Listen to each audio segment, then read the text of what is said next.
Hello everyone and welcome back to the channel. I've covered all kinds of police misconduct cases on this channel because I think it's important to hold all parts of government accountable, and there is no denying that law enforcement officers are often the strong arm of the government with a monopoly on force, especially in deep blue areas that seek to strip citizens of most, if not all, of their Second Amendment rights. After all, it is law enforcement that enforces these laws. Now, a lot of times when I cover these things, it's cases of the police against legal gun owners or someone the police just thought had a gun. This case is neither of those things, but it's still a problem because it's proof that you can't rely on the police when it comes to the defense of yourself, your family, or your property. Either because they get there too late or they are imperfect beings that sometimes make some very bad and questionable choices. When seconds count, the police are minutes away, and when they do show up, there is a distinct possibility that they might shoot you. And in this case, the result of that is that the man who called the police is now dead, his daughter is without a father, and taxpayers will most likely be on the hook.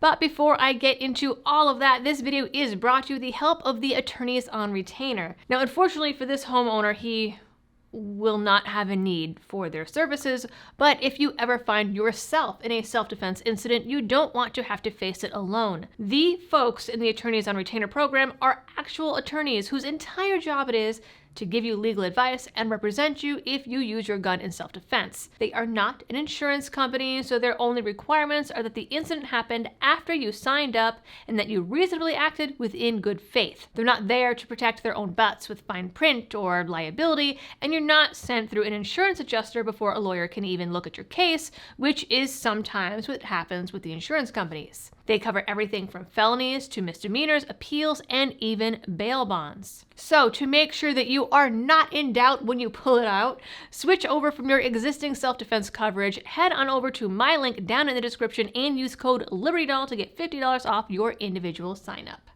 Now, back to the story.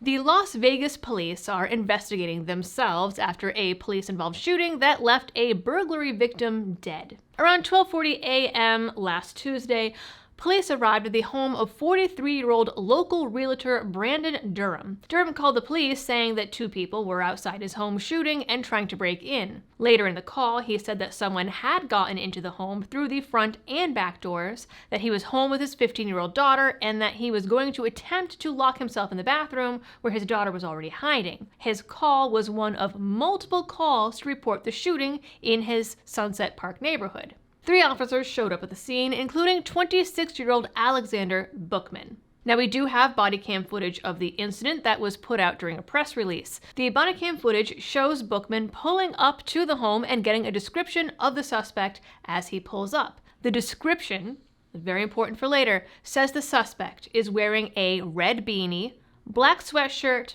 and dark pants. Just giving the description of an unknown male, 20s to 30s, 5'10", medium build, red beanie, wearing a black sweatshirt and dark sweatpants. When the cops pulled up, they noticed damaged vehicles outside, broken windows, heard screaming, and kicked in the door. The footage shows the officer going down a hallway, turning a corner, and seeing 2 people in a doorway struggling to gain control over a knife. And one of them just so happens to be in a red sweatshirt with the hood pulled up, black jacket, and dark pants. Kick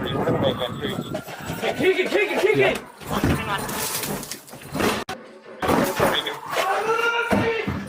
Metro Police! Metro Police! Metro Police! Metro Police! Hey! Hey! Hey! The other is a man in his underwear. Now, I'd like to pause here and poll the audience as to what you think happened next. Now, this is the internet, so I can't really give you anything beyond an internet cookie if you are correct, but just humor me for a minute. Did the officer attempt to A, de-escalate the situation? Did he B, shoot the person matching the description? Or C, did he shoot the man in his underwear? I'll give you a minute to write down your answers. If you answered C, shoot the man in his underwear, you would be correct. The officer told them to drop the knife, but only allowed about a single second to pass before shooting Durham, the man in his underwear. Hey! Hey, drop the knife! Drop the knife! Once Durham fell to the ground, the officer yelled for him to stay down with his hands up and shot him another 5 times. There were roughly 3 seconds between first and last shot. Durham died on the scene, leaving behind his daughter, a longtime partner he considered his wife, and a 13-year-old stepson. Now, the person in the hoodie, Alejandra Boudreau, 31, was unharmed. She was arrested and booked for home invasion with a deadly weapon, assault with a deadly weapon, domestic violence, willful or wanton disregard of safety of person resulting in death, and child abuse, neglect, or endangerment. According to a criminal complaint, Boudreau knew Durham, though their relationship was not clear. According to the report, she also had allegedly broken in, trying to provoke a shooting to commit suicide by cop, which is kind of ironic. Surveillance footage shows her breaking into the home where she attempted to stab Durham, and the complaint lists her with female pronouns, but the inmate custody status for the Clark County Detention Center lists Boudreau as male. The officers took 2 knives from the scene but did not find a gun. Durham was not armed aside from the knife that he was trying to get away from Boudreau, and that is about all that we know. Well, and we've already got our first update on the case. In the 24 hours since I first filmed this video, we already have one update, and that is that police were actually called to the same home 24 hours earlier. A little bit before midnight the day before, Durham called police to say that his, quote, ex-friend, Boudreau, was at his home and refusing to leave. Bookman was the responding officer to that call as well.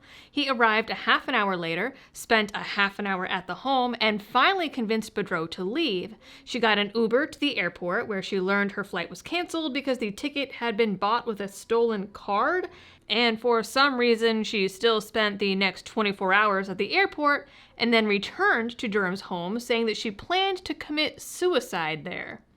She claims that she had met Durham on a dating app a month earlier, but then also reported that they were co-workers in real estate and that they had a casual sexual relationship.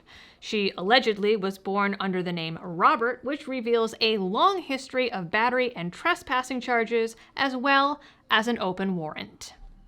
The Vegas Metro Police are investigating the shooting, and the Clark County District Attorney's Office is determining whether or not to file charges. A former district attorney, commenting on this, told a local outlet that it's important for people to remember the difference between not following department policy versus criminal conduct. Now, granted, as the assistant sheriff said at a presser, officers in these situations can't sit there and pause their body cams and analyze the footage over minutes or hours or days, and that is valid.